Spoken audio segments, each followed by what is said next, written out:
What's happening in the world right now, coming up on NTD News. First, our top stories. The former Marine accused of killing a homeless man in a New York City subway in court today. Find out his charges and how he pleads. Investigating the effect offshore wind turbines can have on military operations. Some lawmakers say the wind farms can affect radar and more. People driving into New York City could soon be subject to a huge fee if they enter the Central Business District. You're going to learn more about the fee some drivers call ridiculous. Former President Trump is countersuing the woman who claimed he assaulted her in a department store. He's crying defamation over her claims of rape after a jury ruled it out.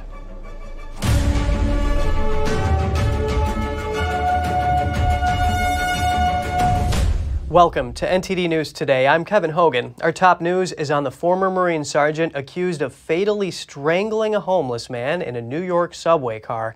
He pleaded not guilty today. He is charged with manslaughter and criminally negligent homicide. 24-year-old Daniel Penny was captured in videos recorded by bystanders. He put Jordan Neely in a chokehold for several minutes on a subway train in Manhattan. The killing drew national attention and sparked protests. Penny says he acted to defend himself and other passengers and did not intend to kill Neely. The incident renewed debate around the city's care for the homeless and mentally ill. The former Marine had been released on a $100,000 bond at an earlier hearing. He was told to return to court on October 25th for a pretrial hearing. The charge of manslaughter in the second degree carries a maximum sentence of 15 years. Criminally negligent homicide carries a maximum sentence of 5 years. Offshore wind farms could negatively affect American military operations along U.S. coasts. That's what some lawmakers are saying, and they're calling for more investigation. Here's the story. Some lawmakers are calling for a halt on offshore wind farms which are being installed on the East Coast. That's due to concerns over animals that are being impacted as well as American military operations. Earlier this week, lawmakers met with stakeholders and officials from the Government Accountability Office, or GAO. The GAO recently agreed to investigate wind farms and the impact they have on military operations. Republican Congressman Chris Smith told Fox News the wind farms will impact marine radar through sonic interference. It causes disruptions, shadowing. The Coast Guard, too, will not be able to do search and rescue, particularly in bad weather, because of the gross interference that will happen. He added that it can also affect the Navy's undersea surveillance system and could block detection of foreign submarines in U.S. water. Concerns over the wind farms and their possible effect first came up months ago when dead whales started washing up along New Jersey's shore. Congressman Smith was on Fox at the time explaining how making such big installments can disrupt sea life. 3,400 turbines that will go deep into the seabed. We're talking about, a pole that is 3 football fields long. It'll have to be driven in by a pile driver of some sort. He added that the noise this generates can be a big problem. However, some scientists with the NOAA and Greenpeace say the wind farms did not contribute to an increase in whale deaths. Smith then went on to address something he indicates is an even bigger issue with wind farms. Take a look. We have hurricanes. Remember Sandy? It was a superstorm. We've had Category 3s, Hurricane Donna, some years back. He added that there are studies suggesting turbines could fall over during storms. President Biden is going on tour. That's so he can promote his economic plan and reassure Americans that Bidenomics is working. An economist weighs in on this and offers some insight on the U.S. economy more broadly. Joining me now is Daniel Lacaille, Chief Economist at Tressis. Daniel, it's great to have you on the show today. Thanks for inviting me. It's a pleasure. Absolute pleasure. Yes, President Biden likened his so-called historic investment for high-speed internet to Franklin D. Roosevelt's Electrification Act, which brought electricity to all American homes and farms. Do you see this as a good investment within the framework of Bidenomics? Well, I think it's a good investment. I think that it should not be done by the government, to be fairly honest. If we remember precisely what he is mentioning, the Electrification Act, the end game ended up being a very large level of malinvestment, very inefficient level of investment. Obviously, it was washed out throughout the years, but ultimately, if what we really want is high-speed connection, good telecommunication infrastructures, what the United States is less regulatory burdens and to allow the businesses, the companies, to actually implement it in the most efficient and cost-effective way. The risk that we face if this program is implemented by the government is what happened in Europe and particularly in some of the southern European economies, which is that it ended up being hugely extended in terms of the time frame to implement it, but most importantly, also hugely more expensive than was initially budgeted. Ultimately, this needs to be a combination of public and private investment in which the public part is mostly to facilitate, not to actually put the money on. So yes, it's a good investment, but it's only a good investment if the initial capital deployed is not massively overspent. Yes, and inefficiencies are a problem in that case, and thanks for helping us understand the broader context around this. Daniel, in your article, you make the case that bloated U.S. government spending is concealing a recession that's actually taking place in the private sector. Can you explain your reasoning? Well, if we look at the gross domestic product and the calculation of gross domestic product is pretty evident. The biggest components of the factors that have avoided a recession in the United States have been much lower imports coming from the lower price of commodities that the United States imports from all over the world, and also from a much larger government spending. If we look at real consumption, and if we look at private investment, those are already showing that the level of growth of what we could call the productive economy in the United States is actually almost inexistent and in most cases recessionary. The reality of the private sector is that small and medium enterprises, that families are suffering in real terms, and that margins are compressed, that real disposable income, as I said, in real terms. The government tends to talk about nominal terms. Obviously, inflation disguises it. So if we look at the private sector, which is what matters in the United States, it is already in a recession if we look at the combination of the manufacturing indicators, the real consumption, the real disposable income, and also, and very important, how the savings ratio of citizens has been almost consumed. Well, Daniel, you have a very unique claim with a lot of supporting evidence. Daniel Luca, Chief Economist at Tresses, it's great hearing from you today. Thank you so much. It's a pleasure. The White House is ridiculed by critics for saying President Biden's economic record is incredibly popular. That assessment came from the White House Principal Deputy Secretary at a press briefing. Well, what I would say is that the president's economic policies are incredibly popular. When you ask people what they think about investing in our roads, bridges, and airports, when you ask people what they think about educating and empowering workers, when you ask people about how they feel about reshoring manufacturing jobs and investing in America, those things are incredibly popular. The president is also expected to tout his economic policies in an upcoming speech. Reporters commented that Biden's economic policies aren't popular, and they wondered how the speech would affect his campaign. Dalton countered and attempted to describe the economic successes. She said people who the White House talks to support Bidenomics. The criticism of Dalton's comments didn't end at the press briefing.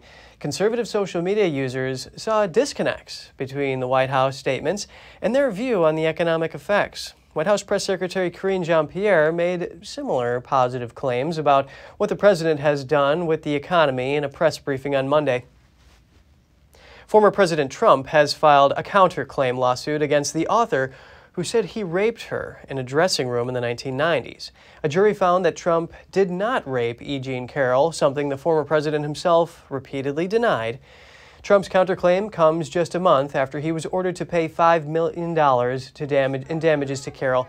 That's after a jury found him liable for battery and defamation. Trump's counterclaim states that Carroll damaged his reputation by accusing him of rape during her appearance on CNN one day after a jury found that Carroll did not prove that Trump raped her. Trump also stressed that he did not know Carroll and took aim at the fact that she was unsure when the alleged incident took place. It was for her second lawsuit. The jury awarded Carroll $5 million in damages, including $2 million for sexual abuse and around $3 million for defamation. More coverage coming up. Small businesses in Los Angeles struggle amid the Hollywood writers' strike. It's unclear how long the walkout will last, but the impact is growing. Harrison Ford weighs in on the likeliness of an AI version of Indiana Jones. The 80-year-old actor just saw himself de-aged in the 5th installment of the Adventure series. Stay tuned for more on that in just a moment.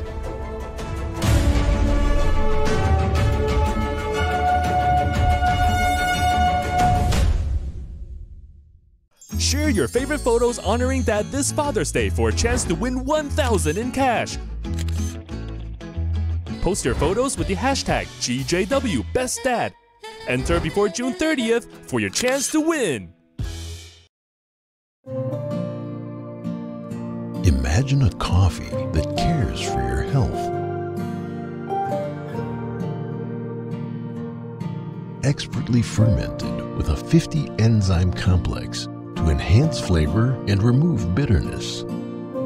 Small batch roasted to a decadent medium dark, resulting in a brew that is gentle on digestion, low acid, and up to 90% less caffeine than regular coffee.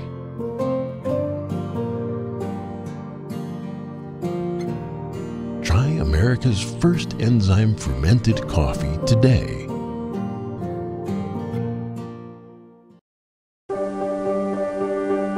Being prepared is a part of who you are, but it's especially important in the case of a disaster. Be informed about possible emergencies in your area. Make a plan that covers where you go in an emergency. Build a kit with the things you need to survive. There's no one more capable of planning for your situation than you. Start your plan today. Go to ready.gov/myplan. Ancient Scandinavians, often referred to as the Vikings, might not have been so simple and barbaric as they've been portrayed for the last decades. In order to understand the Vikings on a deeper level, we need to take a closer look at their original belief system, their earliest ethical principles and worldview, which are revealed in the myths, stories, and prophecies of their times. In many of the Viking stories, we learn about the dangers of corruption of the human soul. And all this ties into how and why the world and humankind eventually degenerates, leading up to the end times and the last battle between good and evil. In this episode, we're going to take a look into the inner world of the ancient Scandinavians and get acquainted with two of their most central tales that reveal their guiding principles for humankind, both for themselves as well as for mankind in modern times. Okay, Dad. 1, 2, 3.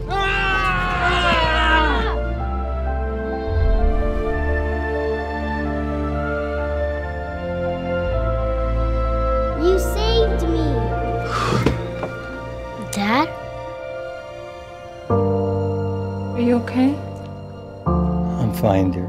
Your hero needs you now, and AARP is here to help. Find the care guides you need at aarp.org/caregiving.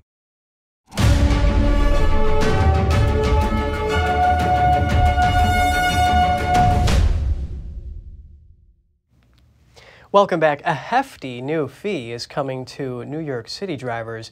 The city plans to charge a daily toll on vehicles entering or remaining in the central business district. And the plan just got the go-ahead from the U.S. Department of Transportation. Here are the details. Drivers through Lower Manhattan face a new traffic congestion charge next year of $23 a day, making New York the first major U.S. city to implement such a program. And how do New Yorkers feel about it? That's crazy. This driver says the cost is extortionate. I can't really afford that because I drive to work 5 days a week, and it's ridiculous. And how much do I make a week for me to be paying $23? I have to pay for the garage and then pay $23 in addition. A taxi driver said more tolls would pass the cost on to his passengers. Every passenger that I pick is paying congestion charges already, so I don't know why I have to pay and then pick up the money for them. So I'm not going to do that. And this food vendor says it would eat into his profits. Every day, if we make $200, we have to spend $150 for your supply and cost and everything. So if it's $23, so it's not good for no one. It's not good for no one for the city. If we do this one, so nobody want to do the business in the city. Despite the naysaying, the plan is going ahead. Federal authorities gave it the green light on Monday, passing the government's environmental review process. The congestion fees kick in next year and charge drivers variable rates once they enter New York's Central Business District, which is defined as streets between 60th in Midtown Manhattan to Battery Park on the island's southern tip. This day was coming for a long time, but it was a thoughtful, methodical process. New York Governor Kathy Hochul quoted a 2022 study at a press conference that estimates the congestion charges could cut 15 to 20% of traffic in Manhattan. The plan to introduce congestion charges was approved in 2019. New York lawmakers hoped it could provide funding to improve the city's mass transit network. New York City is reportedly set to force pizza restaurants with brick and wood-fired ovens to reduce their carbon emissions. That applies if the ovens were installed before 2016, and emissions need to be reduced by up to 75%. They'll have to install an emissions control device to do so, or if they can't, they need to explain why and still cut emissions by a quarter. Let's get some insight into the stated reason and other possible reasons for this. Joining me now is Jeffrey Tucker, Epoch Times senior columnist and founder and president of the Brownstone Institute. Jeffrey, I'm really looking forward to an interesting discussion on this. Yeah, sure. No, it's an important topic. Yes, absolutely. Now, the city says putting these restrictions on pizza restaurants is done because the city is experiencing pollution in some of these neighborhoods, and that these are, well, according to the Department of Environmental Protection, these stoves are the main culprit leading to that. So, in your view, does this rule make sense? No, I mean, there's no world in which these things are the main culprit and or even a measurable contributor at all. This is all just deep state New York City bureaucrats targeting something that's really famous in the city. They have this habit of going after the things that we love, you know, functioning appliances or just whatever it happens to be. They hate it. But it seems like they've gone too far with this attack on pizza. I mean, some of these ovens are 100 years old, and it's the main food for which New York is famous, literally all over the world. So there's a lot of outrage, and rightly so. This has nothing to do with air quality in New York City. I mean, the air quality in New York City is terrible for sure. Actually, it's been terrible for 140 years. So, and it's not the pizzas. It's just the city and the way it is. Now, recently, we've had more problems of a different sort of nature, and that has to do with wildfires in Canada. But that, in turn, is related to the burn policies of the Canadian government. You know, it's the same thing in Australia, and well, actually, for that matter, California. These lands are being terribly administered, and they're not pursuing rational policies that would burn off the excess, and so then it just builds up and it turns into these terrible wildfires. So, that in turn has nothing to do with climate change. This is just bad forest management. So, of course, Jeffrey, no one likes itchy eyes, and we saw some of that with these smoke coming in from these wildfires. And New Yorkers love their pizza. Now, to your point, there has been a war on gas stoves that we've seen. Now, according to the American Lung Association, though, wood-burning stoves can produce fine particle pollution, VOCs, and nitrogen oxides. That said, though, are we headed to a slippery slope with this new restriction? For sure. I mean, cooks know that you have to cook with gas, and again, this is actually a negligible contributor overall to if you believe that there's actually a problem. It's not this.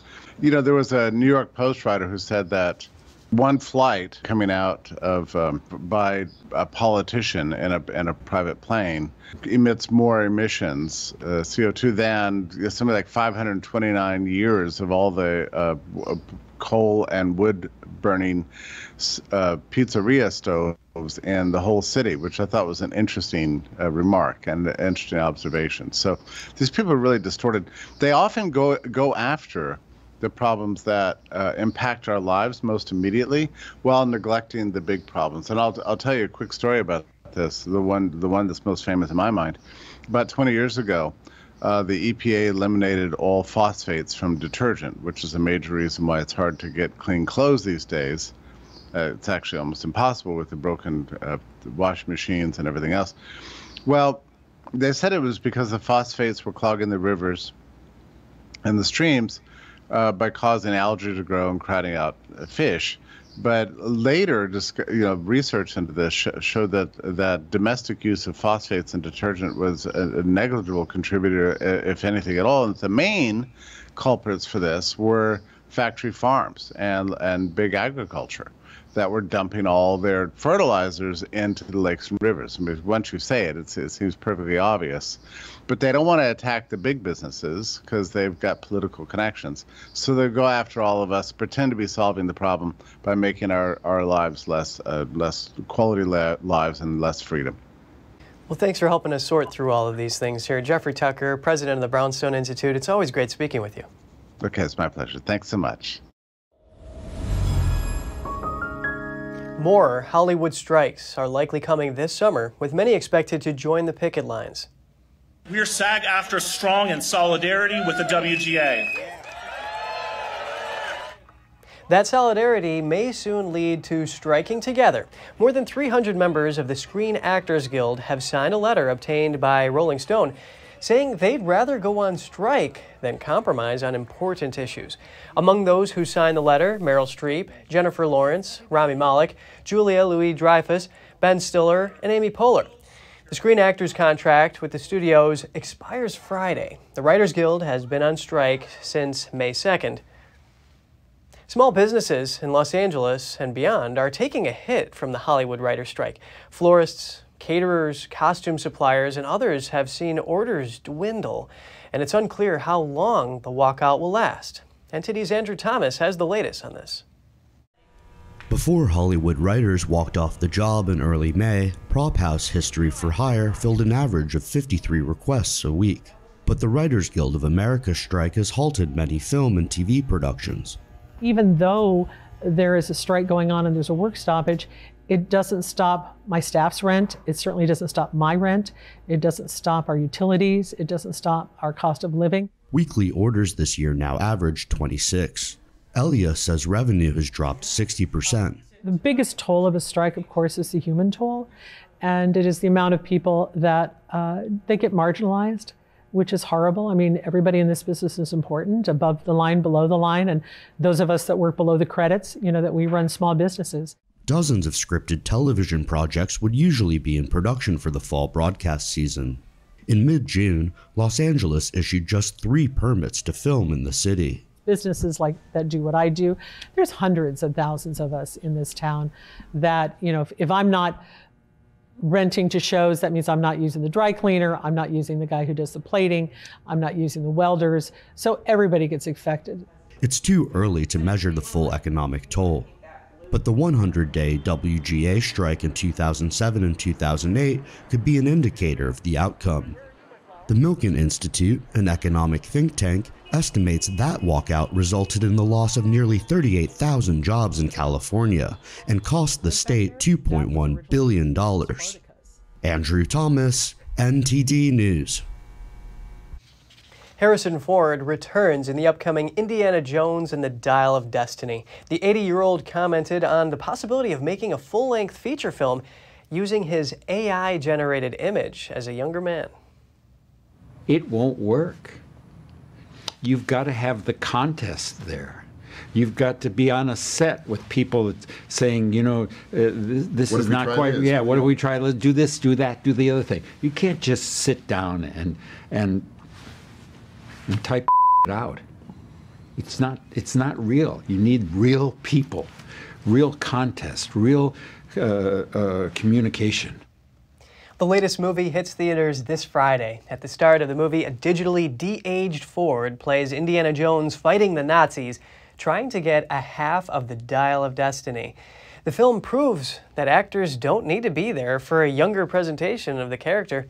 Ford said he won't be back for more artifact-related escapades, but added the character of Indiana Jones will always have a fond place in his heart.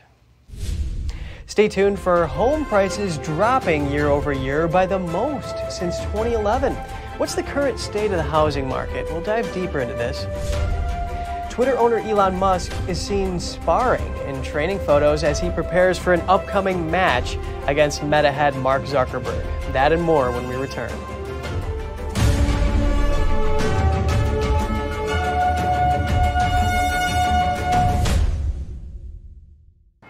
What does it mean to devote your life to the truth?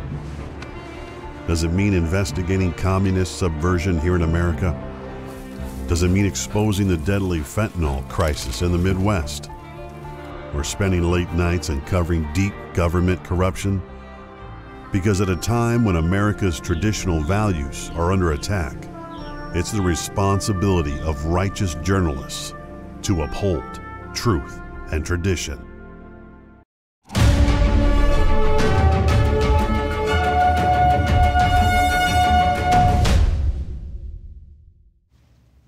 Good to have you back with us. The U.S. home prices fell in April from a year earlier, the first year-over-year price decline in 11 years.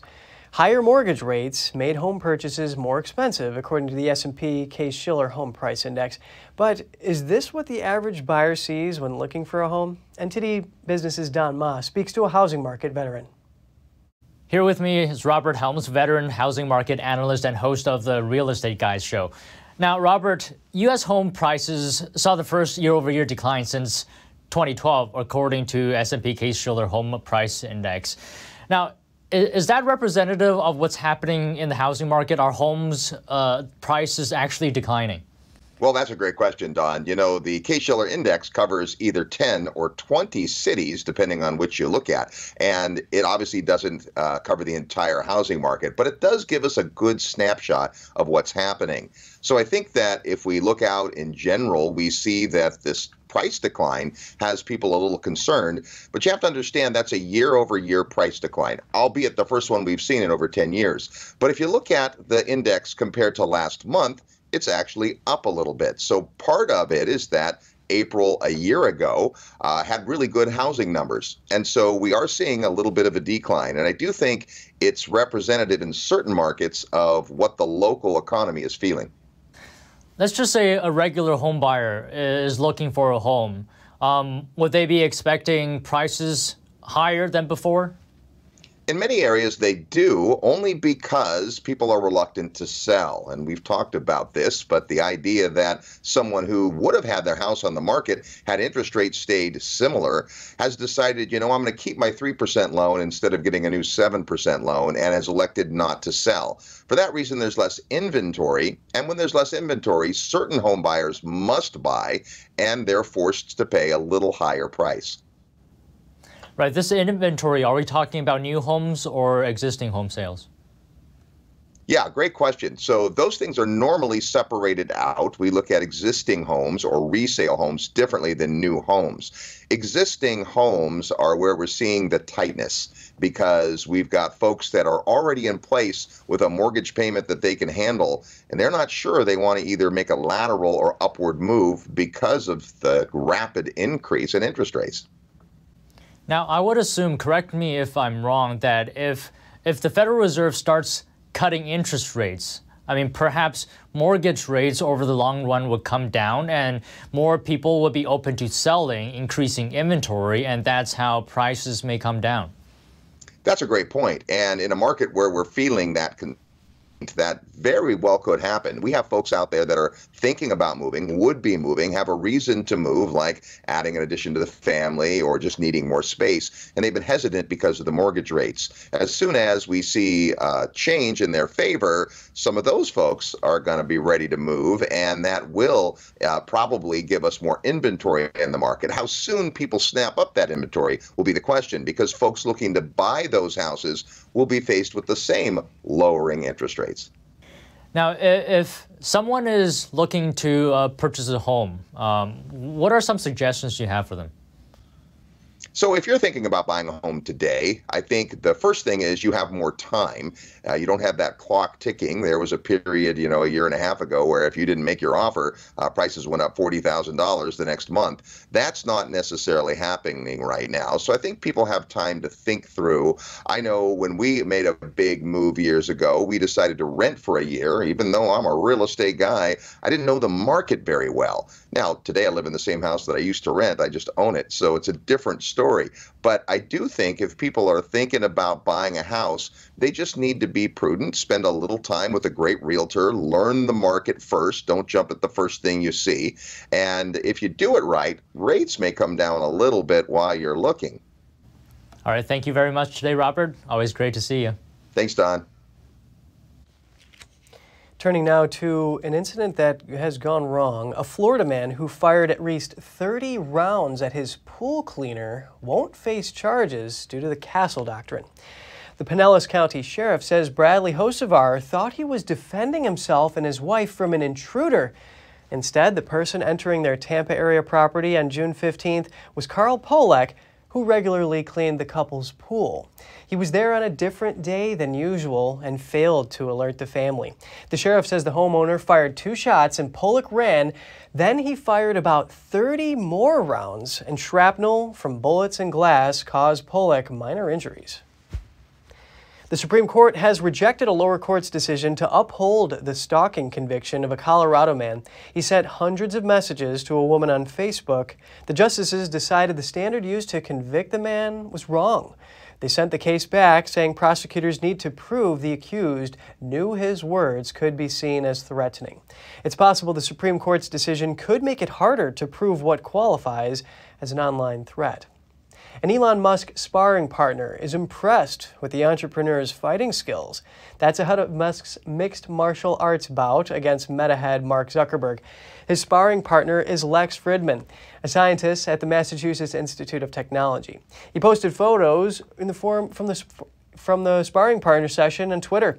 One photo shows Musk with Friedman in an arm bar. Another shows him throwing Friedman over his shoulder. Musk is set to face Zuckerberg in a match that has not yet been scheduled. The idea for the match came from Musk. He challenged Zuckerberg on Twitter to a cage match. At the time, he and others were discussing Meta's upcoming Twitter competitor site. And if you have any news tips or feedback for the show, don't hesitate to email us at news.today@ntd.com. Coming up, a group of social media influencers are under fire for endorsing fashion company Shein. Find out why many are criticizing them for promoting the clothing brand. 2,700 human trafficking victims were rescued in the Philippines. The victims are connected to cybercrime operations. We'll have more on that for you shortly here on NTD News Today.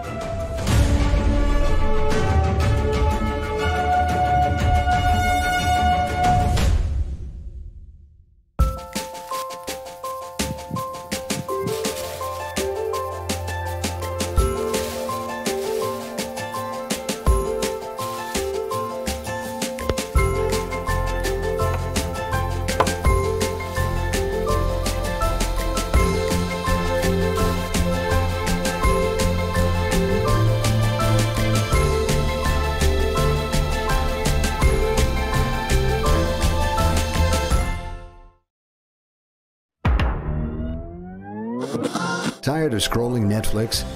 Trying to find something that's worth watching? Want to skip the censorship in mainstream media? Well, now you can with Epic TV. New exclusive content every day with over 100 never-before-seen movies, films, and documentaries. Available and streaming now at your fingertips. For a limited time now, you can get 60% off Epic TV by subscribing or upgrading to a yearly plan. Plus, get an additional $10 credit to rent featured movies on Epic Cinema today. Skip mainstream narratives and find quality family entertainment from the comfort of your very own home. Say no to big tech and subscribe to Epic TV.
Here you go.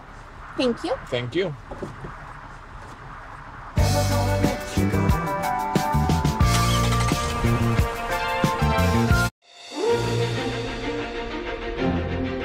NTD's Capital Report. It's about getting answers, cutting through the fog of politics. It's about your questions and our chances to ask. What is the net impact of the American Congressman Graves? Thank you for joining us. We're speaking to those in power to find out what does this mean for the people. We're here so you are in the know.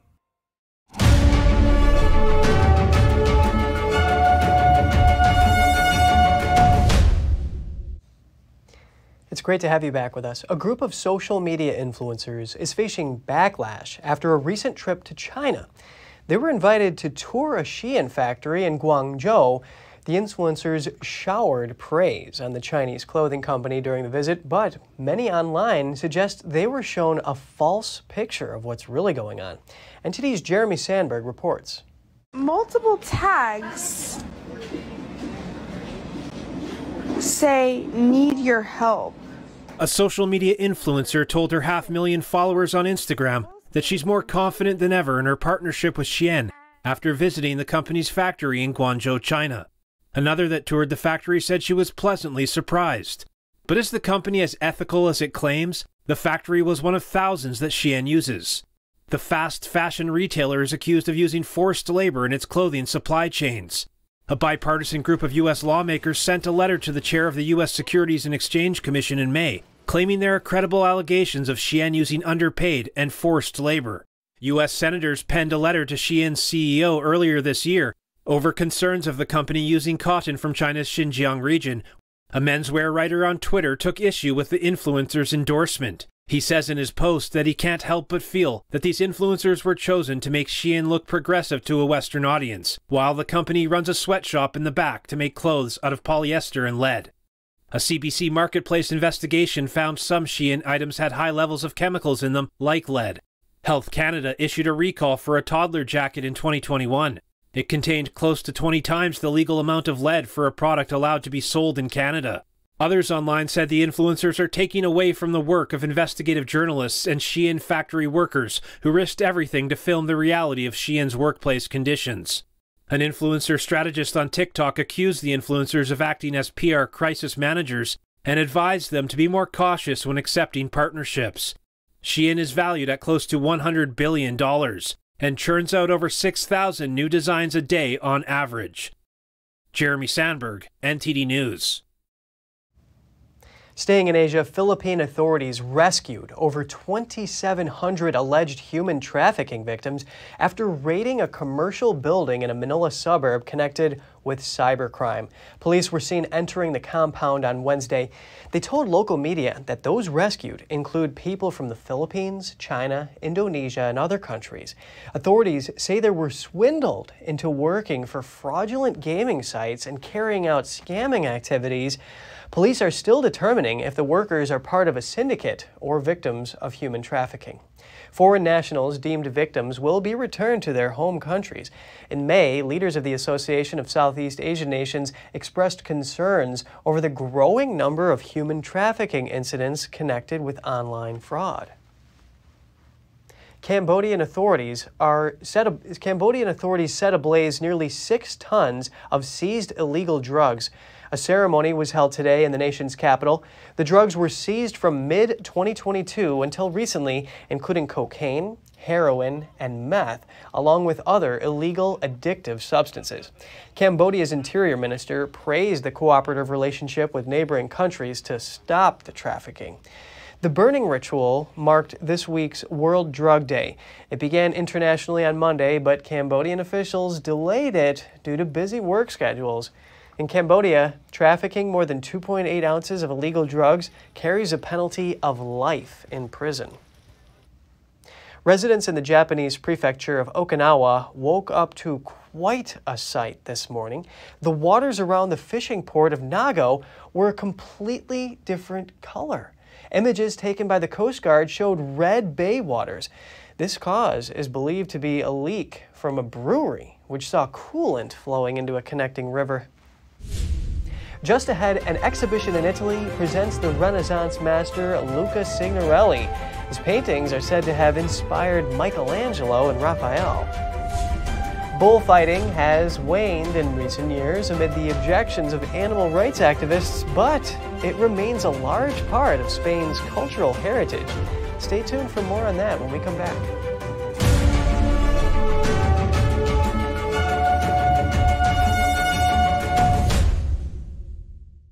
Stay tuned to get 2 rolls of alien tape free. You wouldn't stick your mother-in-law on the wall, but you could with alien tape. It just sticks. Just peel and stick to make anything stay in place quick. Brick, pavers, marble, tile, plastic, even leather. Nothing works better than alien tape. You wouldn't stick your fishbowl on a moving car, but you could with alien tape. The secret is nano-stick technology that grabs and locks on to secure one side of the surface to the other. Alien tape secures in seconds, then twist, pull, and rinse to reuse. Call or go online to get your first roll of alien tape for just $19.99, plus shipping and processing. But to make this deal really stick, we'll give you 2 more rolls absolutely free. You get 3 rolls of alien tape for one low price. Order now. To order, call 1-800-490-1364 or go to tryalientape.com. So call 1-800-490-1364 or order online at tryalientape.com. Wow, it's so soft and smooth. It's cool to the touch. How did you do that?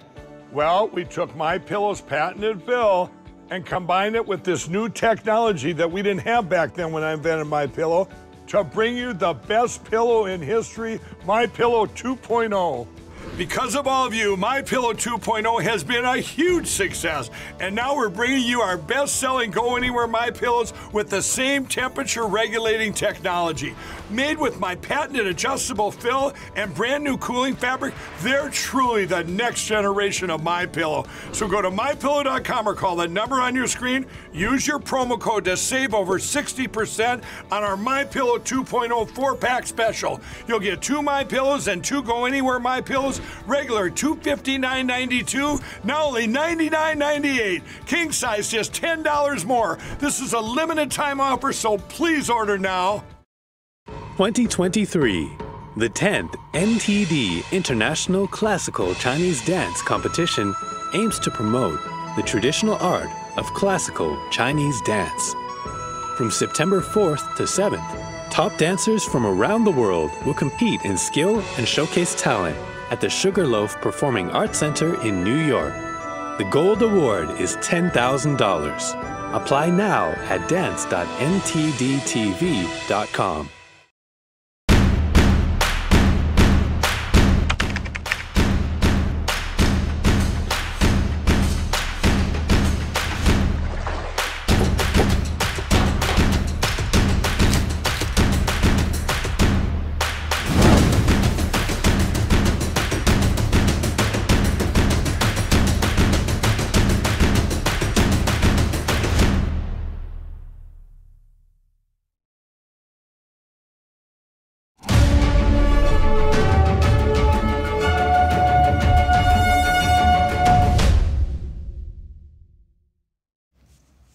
Welcome back. You're just in time for an up-close encounter with Luca Signorelli, the forerunner of Renaissance giants Michelangelo and Raphael. An exhibition in the Tuscan town of Cortona is offering a unique opportunity to learn more about the master painter. In the heart of Italy, an exhibit unveils Luca Signorelli, a master of Renaissance painting. We present Luca Signorelli not as the last artist of the 15th century, but the first artist of the 16th century. Somebody who should be ranked with Raphael and Michelangelo, both of whom drew inspiration from him. Signorelli was recognized as a talent by his contemporaries, though his reputation declined in the 19th and 20th centuries. There are a number of explanations for why Signorelli fell from immediate fame. We entered the era of the cult of Leonardo, where the Mona Lisa or the Gioconda in Paris became the world's most famous painting. Before that time, it was a much more even perception of the Renaissance, and certainly collectors in the 19th century bought Signorelli whenever they possibly could and tracked him down across central Italy.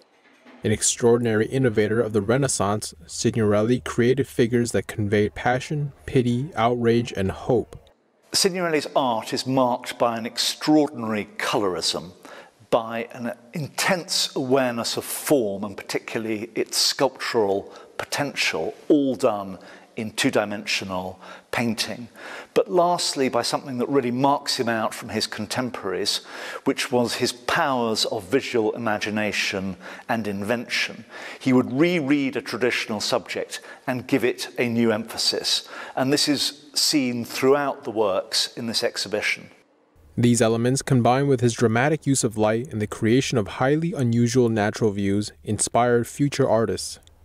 Michelangelo, for example, was said to have drawn upon Signorelli as he frescoed the Sistine Chapel. The exhibition features around 30 Signorelli works from museums around the world. Notable among them are all parts of the Metallica altarpiece found to date. It was painted around 1504 for Italy's Church of Sant'Agostino, but was dispersed in the mid-18th century and sent all around the world. Collecting its fragments is part of an effort to bring all of Signorelli's works back to his hometown 5 centuries after his death. Today, 7 are known, and for the first time we find all 7 in an exhibition. Some are owned by public museums, others by private collectors. But it's an operation that, from a scientific point of view, can finally bring a lot of novelty. The exhibition is on view through October 8th. In Spain, bullfighting remains a large part of the nation's cultural heritage, but over the last few years, the industry has been struggling. Here's the details on the tradition. Mariam Cava is trying on her new matador suit, or traje de luces, meaning suit of lights. Her family has been involved in bullfighting for generations. At 21, she's among the few young female matadors. Yes, it is true. I don't know how to explain it, but we are suffering a bad moment, a crisis that all professions go through, but bullfighting has indeed decreased.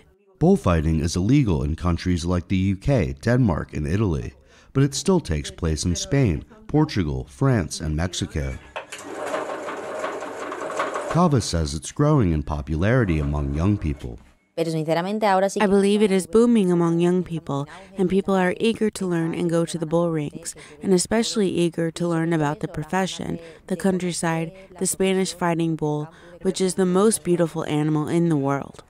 According to the Spanish Culture and Sports Ministry, just 2.5% of registered bullfighters were women in 2021. But bulls don't see gender. All they see is a worthy adversary. I consider myself a bullfighter. I always say I put myself in the same place as my colleagues. I take the same risks as my colleagues. I train for the same amount of time as my colleagues. This is not a man's or a woman's thing. It's a bullfighter's thing. Many Spaniards are proud of their bullfighting culture, but animal rights activists are critical. We really protest, first of all, for public money not to be destined to animal abuse, and that they stop thinking that it's a tradition, because the citizens are showing that they choose a different kind of leisure, where animals are not mistreated. Bullfighting has been on the decline for years. Registered bullfighters decreased from over 6,000 in 2017 to less than 5,000 in 2021. The number of bullfights decreased by more than 40% in 2021 compared to 2019 as well. Andrew Thomas, NTD News. The fastest growing sport in the U.S. appears to be causing millions of dollars in healthcare bills. UBS analysts say pickleball accounts for about 5 to 10% of unexpected medical costs. That's over $370 million. One factor is that seniors tend to play it, and a 2021 study shows they account for the vast majority of related ER visits. Common injuries include sprains, strains, and fractures. UBS estimates the number of people who play pickleball could reach 22 million this year. You can eat and drink your way to better mental health. Next time you're out shopping, pop these time-tested and scientifically proven mood foods in your cart. Here's Gina Marie with Strong Mind and Body.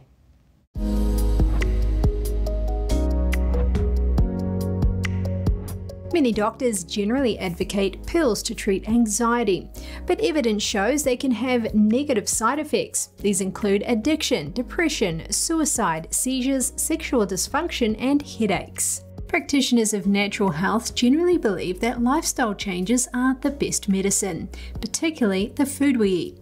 Some foods are better than others when it comes to soothing mind and body. Let's look at 5 top foods that can induce calm and well-being, starting with number 1, fish. Consider cold water fish such as salmon, cod, mackerel, and sardines. Increasing your intake of fish may help to relieve anxiety by promoting a healthy brain and enhanced mood. That's because these fish are rich in essential amino acids and healthy omega-3 fatty acids. Next, let's look at number 2, nuts. Many essential proteins and fats can be found in nuts. You'll want to consider Brazil nuts, almonds, and walnuts. Nuts provide vitamin E and the mineral selenium. Both of these are proven to reduce anxious feelings. Next on the list is yogurt. Fermented foods such as yogurt have long been acknowledged as beneficial for gut health. That's because of the presence of friendly bacteria known as probiotics. Probiotics can help to protect the gastrointestinal tract against harmful pathogens and potentially dangerous microbes. Science acknowledges fermented foods' positive effect on brain health and even mood. Number 4 on the list is green tea. Drinking tea is a great way to boost your brain's ability to ward off stress. A 2009 study was conducted in Japan, which is one of the largest consumer countries of green tea. It found that those who drank more than 5 cups per day had less stress than those who drank less than 1 cup per day. In other words, the more you drink, the better you feel. So put on the kettle and start feeling better. And finally, number 5 on the list is chocolate. At afternoon tea, why not break off a square or 2 of dark chocolate? Dark chocolate is clinically shown to improve anxiety and deliver a potent feel-good boost of serotonin. Look for a brand high in cacao and low in harmful sugars, additives, and hydrogenated oils. So, if you want to improve your mood, consider fish, nuts, yogurt, green tea, and dark chocolate. Our last story today, some quick thinking by some Arizona police officers helped save a dog that was stuck in a canal. The German Shepherd somehow became stuck in the canal and was swimming back and forth. A passerby called police and 2 officers responded. One tried to swim to the dog and get a leash around it, but it was having none of that. Then the other officer remembered his wife had packed him some pumpkin muffins for his shift, and the bribery worked. The German Shepherd munched on the muffin, and the officers managed to get it out of the water. The dog was not hurt, and once on land, it got to enjoy some more muffins for its trouble. This happened on June 17th in Glendale. The police department posted the video on its Facebook page. And that's all for today's program. I'm Kevin Hogan.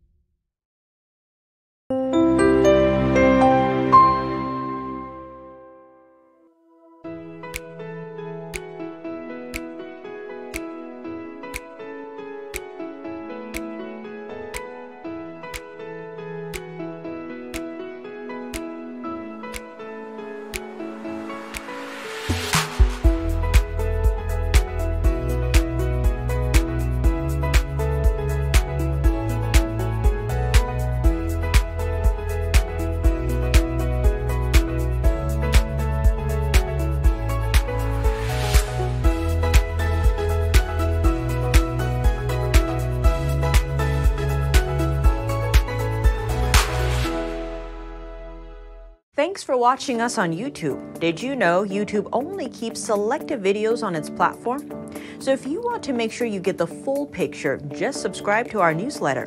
Go to newsletter.ntd.com and sign up. It's free.